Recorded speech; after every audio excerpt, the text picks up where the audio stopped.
Hola queridos amigos de Contexto. Amigos, en esta ocasión quiero presentarles una ponencia que realicé para el seminario que se llama Tercer Seminario Internacional Investigación y Construcción de la Identidad del Pueblo Dominicano con distintos y distinguidos profesionales. El tema abordado nos referimos a las huellas del patrimonio cultural del siglo XIX que se reflejan en las características que definen la identidad dominicana. Les advertí a ellos que esta ponencia que le traigo no es algo científico, sino que más bien son apreciaciones personales a través de mis vivencias de cómo este periodo tan trascendental en nuestra historia influyó en lo que es hoy la identidad dominicana. También les decía que cómo vemos la identidad. Pues vemos la identidad como un concepto dinámico, que cambia y que nunca se mantiene idéntico. Y la identidad seguirá cambiando, evolucionando, pues no somos iguales incluso que nuestros abuelos, aunque partamos de valores básicos iguales. Y además yo como directora del Museo de la Familia Dominicana del siglo XIX, la Casa de Tostado, les voy a hablar también un poco sobre las colecciones que allí se exponen como parte de nuestro patrimonio cultural, tanto material e inmaterial, porque esto forja muchísimas historias, anécdotas que también son parte de lo que es ese patrimonio inmaterial que corresponde a este periodo. Pero nos vamos a la pausa y volvemos con lo que es la ponencia.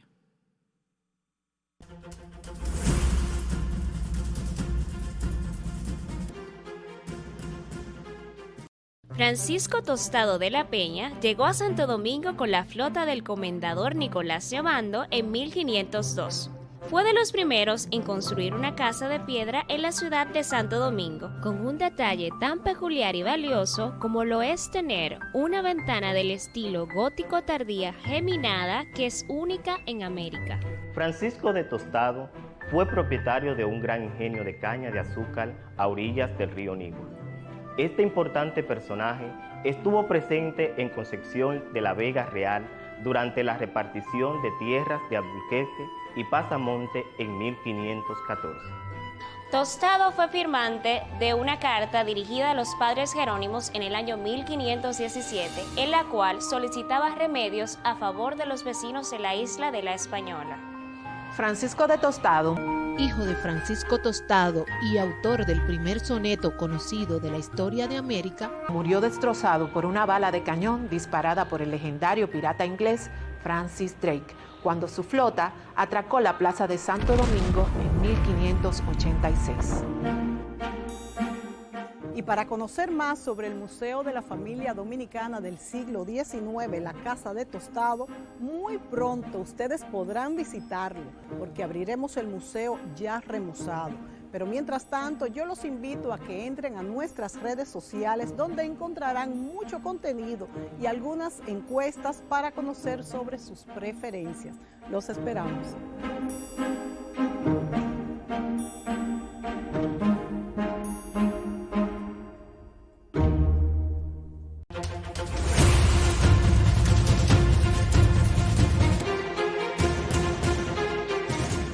Al que me voy a referir, trataré sobre las huellas del patrimonio cultural del siglo XIX que se reflejan en las características que definen la identidad dominicana.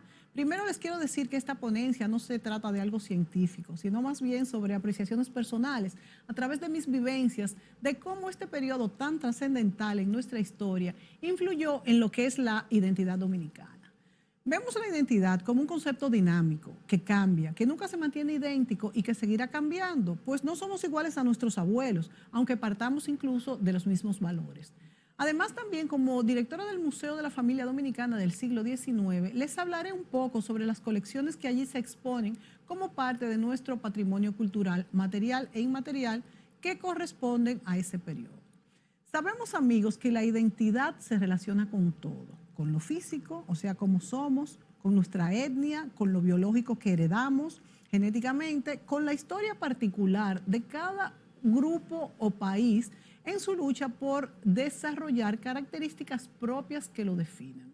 Estas experiencias colectivas imprimen marcas en la población que forjan valores a través de un sinnúmero de eventos históricos que determinan una personalidad grupal.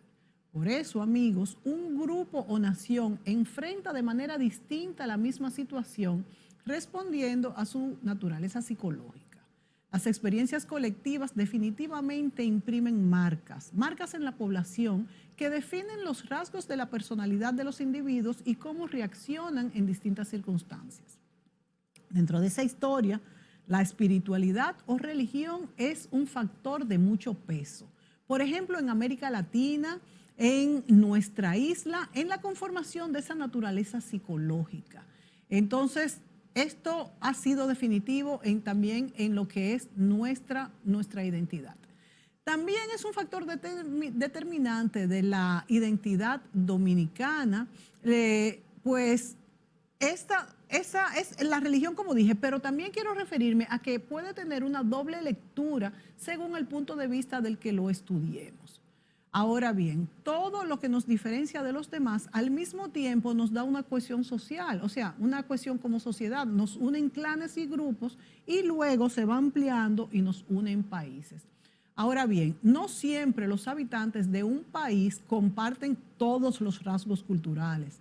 Y eso, tenemos muchos ejemplos de ciudadanos en el mundo que comparten nacionalidad y conviven dentro de un mismo espacio geográfico del mismo país, pero se mantienen constantemente en guerras y luchas por imponer ¿qué? Sus religiones, sus costumbres y el poder, por supuesto. Estos no aceptan sus diferencias y consideran que estas diferencias atentan contra ellos mismos, entre grupos. Esto ocurre mucho cuando el origen o la religiosidad es distinta. Tenemos, por ejemplo, en los casos de los países árabes, varios ejemplos. En Libia hemos visto que distintos grupos quieren imponer su poder, los chiitas y los sunitas, por ejemplo, los conflictos en la ex Yugoslavia entre kosovos, serbios y croatas, en África del Sur con los blancos y los negros, o por ejemplo los conflictos en España. Durante siglos allí ha habido luchas independentistas entre vascos y españoles y catalanes y españoles. Por supuesto, las reacciones y la vida siempre se dan en un territorio, ¿verdad? Hay que tener una localización geográfica. Ahora bien, otro aspecto muy importante que hay que señalar en la construcción de la identidad son los espacios urbanos, justamente por lo que hablaba, y también de hábitat íntima.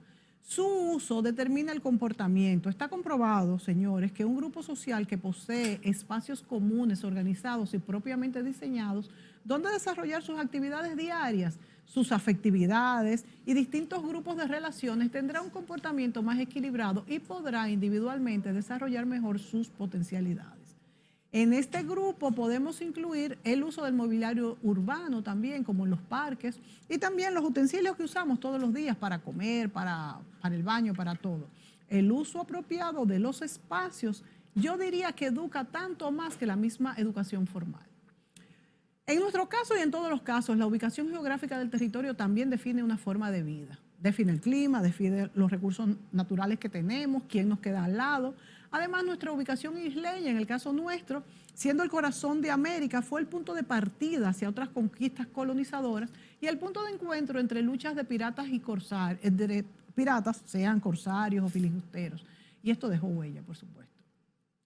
Bueno, pero ya adentrándonos específicamente a lo que es el siglo XIX, hablemos de eventos que nos marcaron para siempre.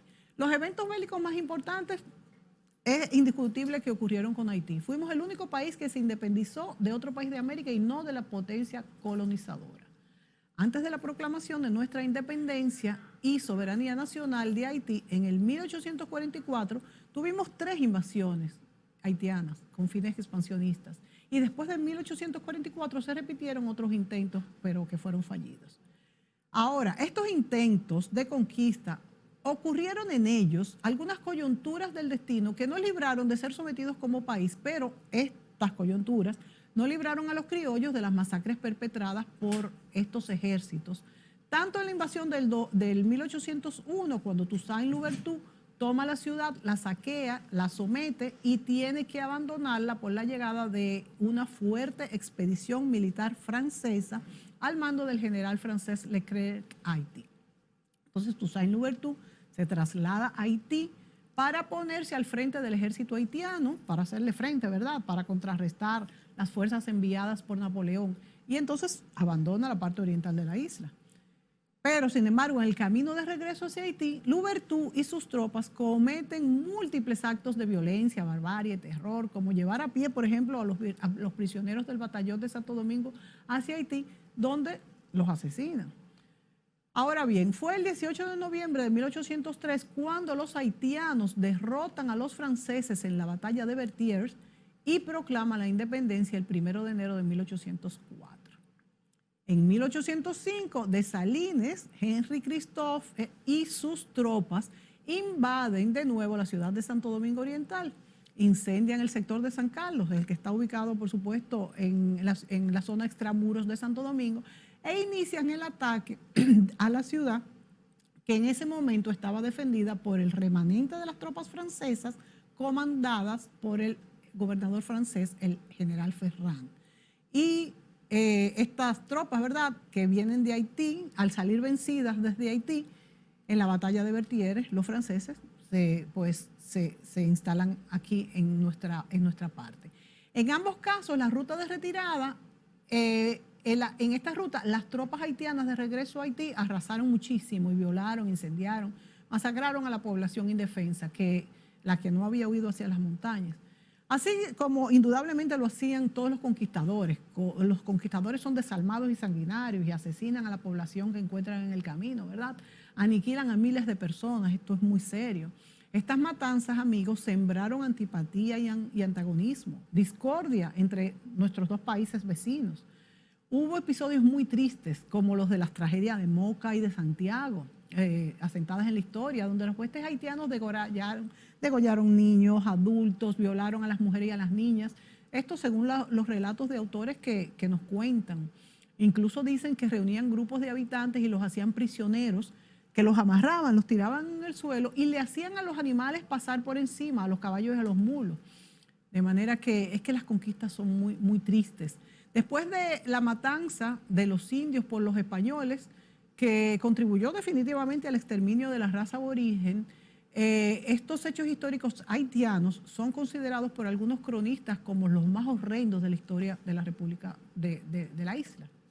Bueno, en relación a Francia, el primer evento de importancia viene desde el siglo anterior, desde 1795, con la firma del Tratado de Basilea en Basilea, Suiza, cuando España cede su colonia de Santo Domingo Oriental a Francia, hasta que los franceses fueron derrotados por el general Juan Sánchez Ramírez y un ejército de criollos hispánicos en la batalla de Palo Hincado en 1808. Algunos autores llaman a esta época la era francesa. A consecuencia de la firma de este tratado, los españoles trasladan la Capitanía General hacia Cuba, pero no es hasta el año 1804 cuando los franceses se trasladan a nuestra media isla al ser derrotados en la batalla de Vertières por los haitianos, como les dije ahorita. Es cuando el general Ferrand toma control del territorio oriental y es nombrado gobernador y administrador general por parte del gobierno de Napoleón Bonaparte junto a 2.000 hombres. Bueno, en cuanto a la independencia de Haití de Francia, favoreció al triunfo haitiano del lado occidental de la isla el bloqueo de los puertos navales haitianos por los buques ingleses, para impedir que los franceses obtuvieran refuerzos y abastecimiento. Es bueno destacar que los franceses y los ingleses siempre se mantenían en pugna. Los franceses quisieron tomar las Antillas, pero solo consiguieron a Guadalupe y Martinica. Definitivamente Francia tuvo menos influencia en América Latina.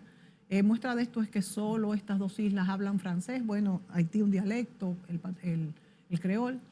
Aunque en nuestro país hay muchos apellidos que descienden de los franceses, eso es indiscutible.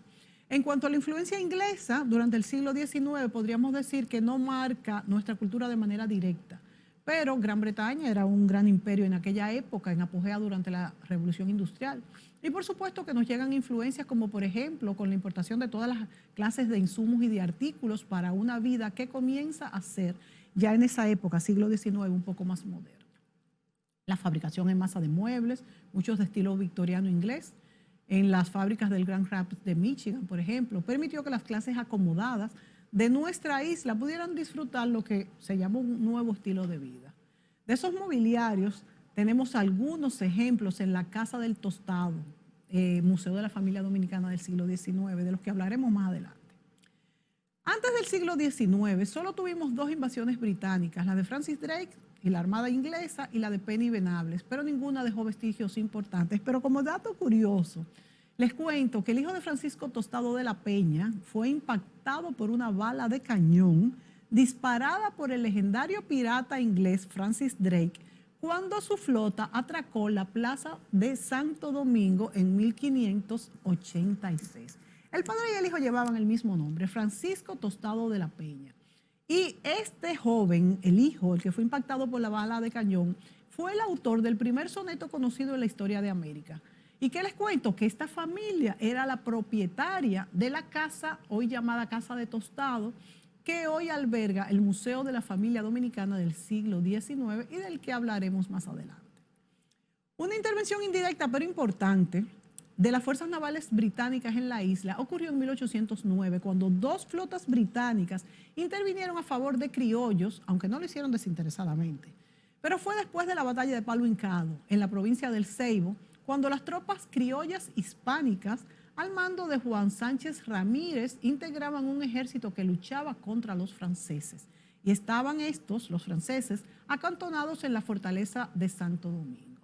Entonces los ingleses, siempre pendientes de lo que pasaba en la zona, cuando se enteraron de la muerte del general Ferrán, bloquearon el puerto de Santo Domingo con un navío que se llamaba Polifremus y la fragata La Franchise en Samaná. Ambos puntos estratégicos para los franceses. Esto por un lado. Por otro lado, otra injerencia, en este caso de un ciudadano británico durante el siglo XIX, antes de la batalla del 30 de marzo de 1844 en Santiago, fue la de Teodoro Stanley Heineken.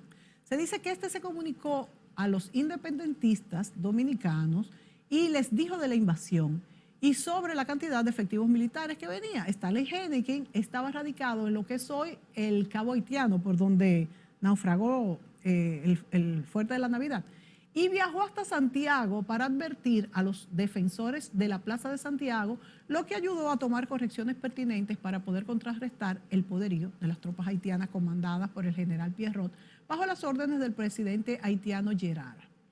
Estas tropas haitianas, al fin vencidas por las tropas del general José María Imbert en Santiago, y esto fue gracias a la advertencia de este ciudadano extranjero. Ahora bien, amigos, volvemos a la identidad. Todos sabemos que la sociedad dominicana es el resultado de la mezcla, primero de los indígenas, que eran los originarios, los españoles que llegaron y los africanos que trajeron. En los inicios de la colonización española hubo una fuerte discriminación y abuso contra los indígenas. Eran de débil contextura, no soportaban los trabajos forzados, ni menos las enfermedades que traían los españoles. Ellos no tenían defensas. Esto provocó que comenzaran a morir y los españoles iniciaran la importación de esclavos africanos para todos los trabajos. Para la parte oriental, hoy República Dominicana, los esclavos provenían principalmente de la Guinea Ecuatorial, el Sahara, esa parte de la costa de África que está cerca del Magreb. Estos eran de piel más clara y mucho más refinados que los del centro del África. Aquí tenemos el mapa, por ejemplo.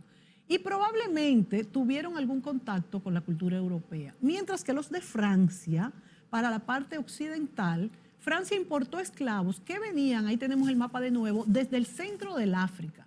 Los captores penetraban a través del río Nilo y eran africanos de una raza y tez más oscura y con textura corporal diferente. Su forma de cráneo y cuerpo, por ejemplo, era diferente. Por eso los negros dominicanos y los negros haitianos resultan diferentes. Y más tarde también con las mezclas resultan diferentes los mulatos y la población en general, en ambas partes de la isla. Los que provenían del centro de África para la parte occidental, traídos por Francia, eran de tribus y etnias muy diferentes. Y les resultaba más difícil todavía comunicarse entre sí que los otros. Ahora bien, es bueno hablar de que para el tráfico de haitianos a la isla se formaban cadenas, yo digo, de ese maldito comercio, ¿verdad? De ese maldito comercio de esclavos que iniciaba en la misma África con cazadores negros africanos, porque eran los que se conocían el territorio. Y estos los vendían generalmente a árabes y luego a portugueses. Y los portugueses a la vez los embarcaban y eran comprados por los españoles. Los españoles, amigos, muchas veces requerían que los esclavos fueran cristianizados, lo que causa cierta indignación, ya que estos no podían entender en un cursillo, ¿verdad?, el significado de esta evangelización forzada, que me imagino que no era en su idioma tampoco, en su propio idioma. Entonces, de ahí surge una simbiosis entre religiones animistas africanas y santos católicos que luego se mezcla y se convierte en lo que viene a ser hoy más o menos el vudú. Es bueno recordar, amigos, que la esclavitud existió mucho antes que el comercio de los esclavos de negros, con esclavos blancos, por ejemplo, en la época romana, y fue tan cruel como la de los negros. Yo incluso estuve conversando hace unos días con el arquitecto Cristian Martínez respecto a nuestra herencia culinaria, y él me estaba hablando de que la palabra mangú parece provenir de una zona de África, en donde al puré le decían mangusi. Bueno, y lo menciono porque el plátano power, ¿verdad?, nuestro, hay que mencionarlo. Ellos, los negros, no se acostumbraban a la dieta indígena de tubérculos, que eran más bien de yuco y batata, y algunos incluso nos cuentan que morían por la diferencia de la alimentación y de la forma de vida. Los primeros españoles tampoco comían tubérculos, pero después se acostumbraron, y principalmente con el casabe, que para ellos fue muy importante porque en la navegación sustituyó a la galleta española, porque el casabe era mucho más duradero y no producía gusanos. Y otro aporte muy importante de los indígenas para los españoles y principalmente para los navegantes, que llega hasta nuestros días, fue la hamaca, amigos. Esa hamaca que tanto nos gusta a nosotros, pues ellos lo utilizaban en los barcos para los marinos, que ya no tenían que dormir en el suelo, donde estaban a merced de los roedores y ratones. Además, como la hamaca se balancea, esto hacía sentir menos el oleaje del mar que cuando dormían en el suelo. Imagínense un barco. Bueno, a la llegada de los españoles, en la isla estaban los indígenas, por supuesto, que eran los taínos y los caribes. Y según investigaciones que también me comentó el arquitecto Cristian Martínez, él considera que estos grupos, a la llegada de los españoles, estaban enfrentados por algunas cosas que él dice que ha investigado.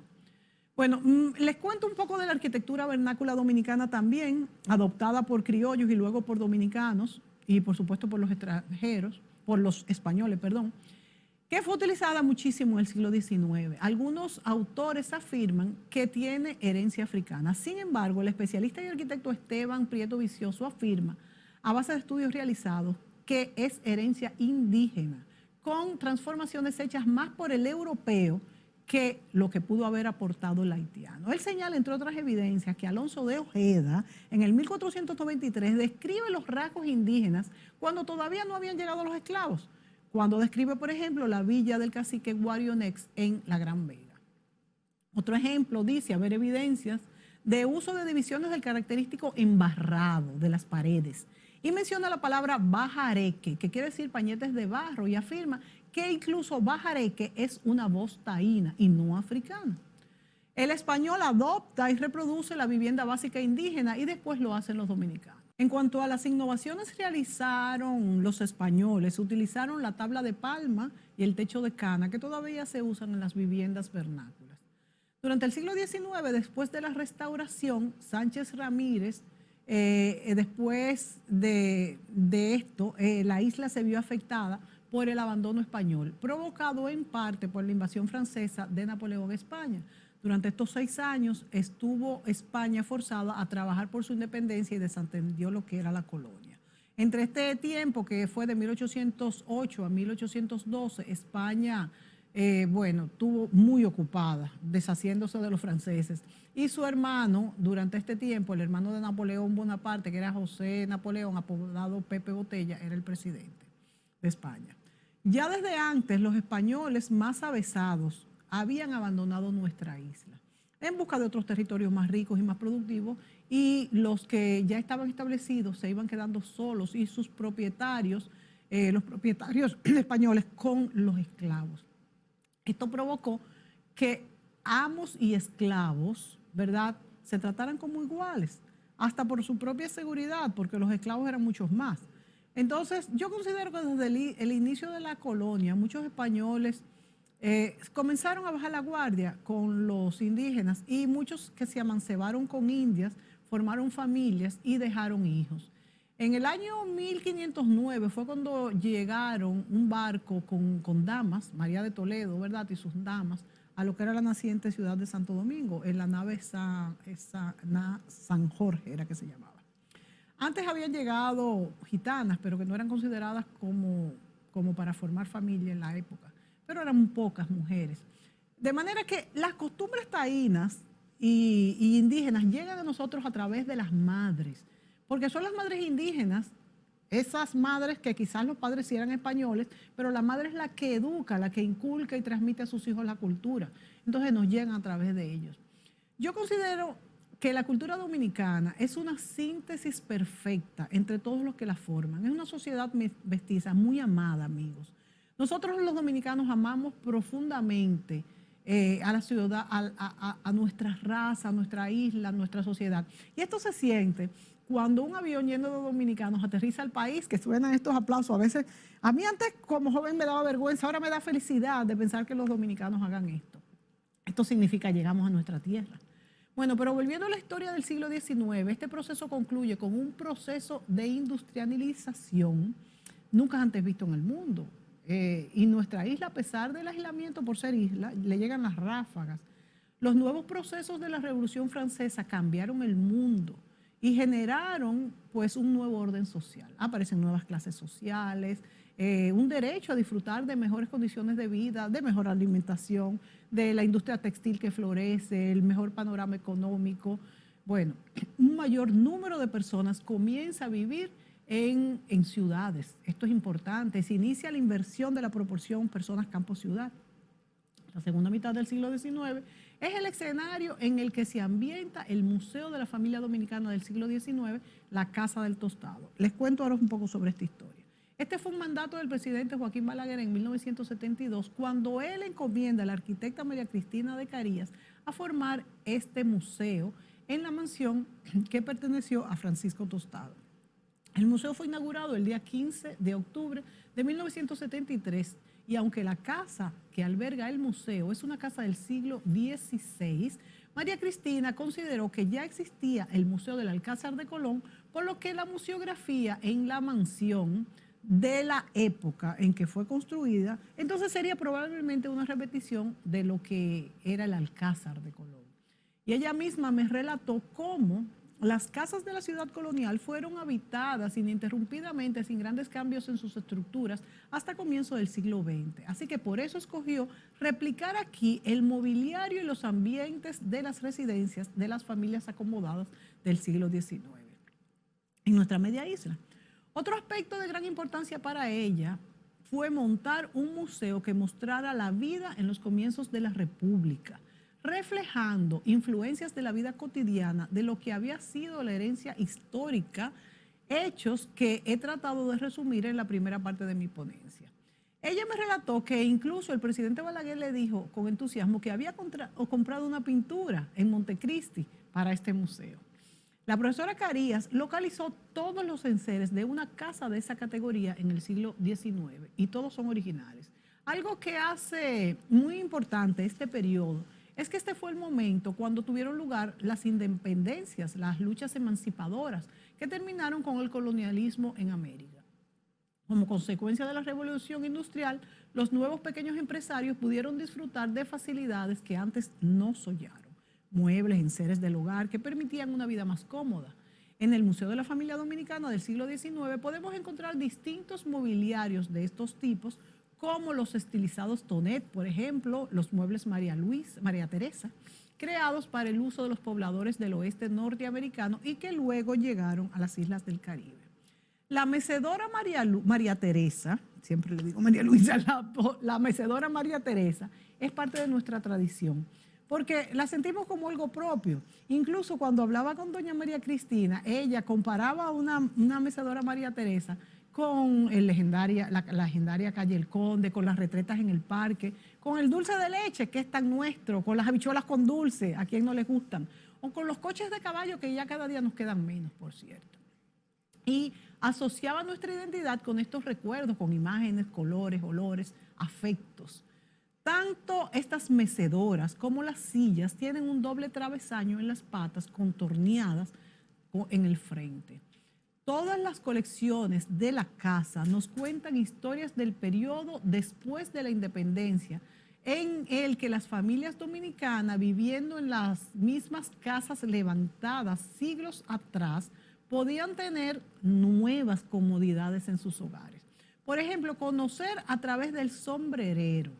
Ese mueble que hallamos en la entrada del museo, que generalmente estaba en las residencias para colocar los sombreros, el paraguas, bastones de los visitantes y miembros de la familia, también nos sirve para conocer un poco, interesarnos en lo que es la evolución del vestuario de los caballeros. Ahí tenemos en la foto. Esto resulta muy interesante.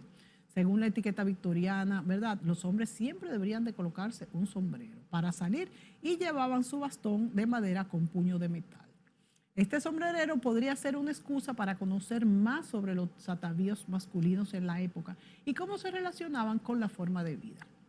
El nuevo estilo Art Nouveau produjo muchos cambios. Por ejemplo, los vidrios de colores que reflejan luz en los hogares burgueses. Se utilizaban muebles de formas fluidas, graciosas, elegantes, y los vidrios aportaban mucha luz al interior de las casas.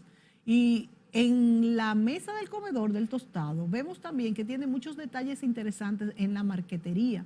Por ejemplo, esto, fíjense ahí en la foto, me la pasaron antes, ahí, que es el faldellín en la parte superior. Y, por ejemplo, las patas también están talladas con el mismo motivo que el ceibó. Fíjense que se ve atrás el ceibó, que terminan en casquetes de bronce, igual que otros muebles del conjunto. Las 4 sillas también las estamos viendo ahí, que tienen el asiento y el espaldar de pajilla. Y también en la foto vemos el clásico ceibó y la vitrina. La vitrina se compone de un conjunto de pequeños vidrios, allá la que se ve al fondo, de pequeños vidrios biselados montados en pestañas de bronce que le dan un toque de transparencia y luz, más aún al ser los vidrios biselados. Esa es la que me tienen que dejar. En la parte baja, el enchapado de la madera enfatiza el dibujo de las vetas que se ven, el de la madera, que los hace mucho más atractivos. Ahora sí viene la urna de Napoleón. Esta urna, esta es una de las piezas más atractivas del museo, la urna hecha para el emperador Napoleón Bonaparte, que fue donada por la señora Graciela García Viuda Chotin en el 1973. Y fue el gobierno francés quien obsequió a Ulises Héroux a la muerte del dictador, que pasó a manos del poeta Fabio Fiallo, y este fue que la vendió a don Augusto Chotin. Bueno, ahora sí pasamos aquí al despacho del señor de la Casa de Tostado. Existe aquí, como ustedes ven en esta foto, una silla Windsor auténtica, como todos los muebles y piezas de este museo. El mecanismo que permite el giro de la silla todavía se encuentra en buenas condiciones y la pajilla del asiento es original. Los barrotes que forman el respaldo son curvos y torneados, que es otra de las variantes que se introdujo a la silla original. El respaldo se encuentra rematado por una pieza de madera curvada al fuego, lo que fue otro de los logros obtenidos en la época victoriana por el famoso ebanista vienés Tonet. La silla giratoria se apoya en una base de 4 piezas de doble curvatura que le dan al mueble un toque de coquetería, como ustedes ven ahí. Esta silla es práctica y cómoda, y en ella transcurrieron innumerables jornadas de trabajo productivo de nuestros antepasados aquí en la isla. Bueno, y para terminar, escogí algunas piezas como son el filtro de agua, que nunca faltaba en las cocinas, de hecho todavía de nuestros abuelos, era para filtrar el agua. En el medio tenía como una especie de piedra pome que servía para que el agua pasara de un compartimiento a otro. También la estufa que se usaba, que era de carbón como combustible, y se encendía con los pedazos de cuava. Aquí también la plancha, miren, esta es la plancha de hierro que calentaba en las brasas de un anafe y entonces se usaba para planchar la ropa. Los famosos bidones de leche que tenemos allá en la alacena de la cocina. También el baúl de la esperanza, donde las jóvenes guardaban esos bellos vestidos con los que conquistarían a sus futuros esposos. Una muestra de escultura neoclásica también escogí, es esta que se ve aquí, de esta doncella de alabastro. Estas son piezas que solían adornar las casas ya de la época victoriana, como les cuento. También escogí una de las viejas lámparas de mesa que alumbraron a nuestra generación, a nuestras generaciones anteriores. Ellos le llamaban las lámparas de Quinquet. Es una palabra francesa que se deriva del apellido de Monsieur Quinquet, que fue su inventor en Francia. Bueno, pero para ver las demás piezas, Los invitamos a todos a que visiten el Museo de la Familia Dominicana, la Casa de Tostado, para que ustedes puedan ver personalmente las áreas y el mobiliario que evocan tantas historias pasadas.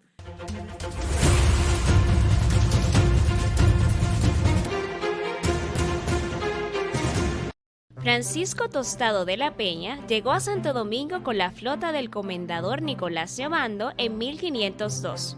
Fue de los primeros en construir una casa de piedra en la ciudad de Santo Domingo, con un detalle tan peculiar y valioso como lo es tener una ventana del estilo gótico tardía geminada que es única en América. Francisco de Tostado fue propietario de un gran ingenio de caña de azúcar a orillas del río Nígula.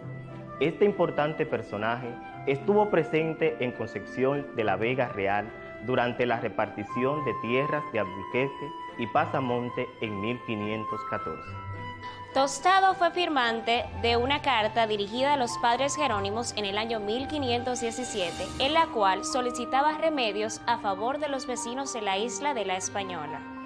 Francisco de Tostado, hijo de Francisco Tostado y autor del primer soneto conocido de la historia de América, murió destrozado por una bala de cañón disparada por el legendario pirata inglés Francis Drake, cuando su flota atracó la plaza de Santo Domingo en 1586.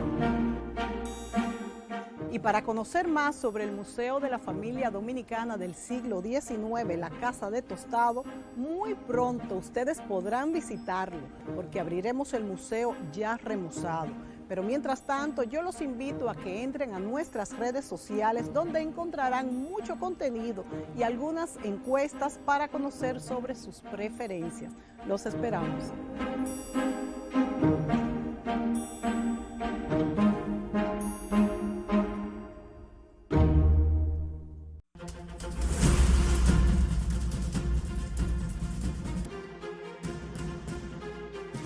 Bueno, quise escoger estas piezas para que ustedes se motiven y vayan a ver las demás piezas, porque para eso los invitamos a todos a que visiten el Museo de la Familia Dominicana del siglo XIX, la Casa de Tostado, que ya va a estar remozada, estamos trabajando en su remozamiento, y allí podrán ver personalmente las áreas, el mobiliario, porque no es lo mismo obviamente verlo físicamente, además ver las áreas, transportarse a aquella época y tantas historias pasadas, el matrimonio, no solamente patrimonio cultural, sino también el inmaterial, el cultural, material e inmaterial, todo eso. Los esperamos por allá. Y concluyo diciendo, amigos, que la identidad es una narración de lo que somos, que se construye a partir de un entorno social que conjuga nuestras referencias inmediatas, de padres, madres, amigos, hermanos. Y por eso somos cada uno y todos a la vez. Eso es un concepto bello que tenemos que hacerlos nuestros. Somos todos a la vez.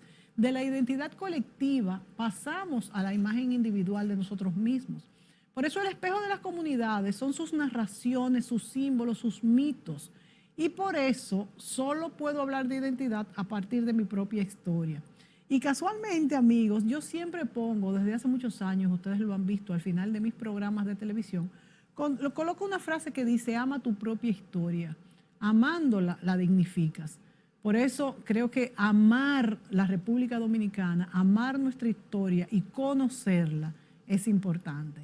Los esperamos por el Museo de la Familia Dominicana. Amigos, hasta la próxima.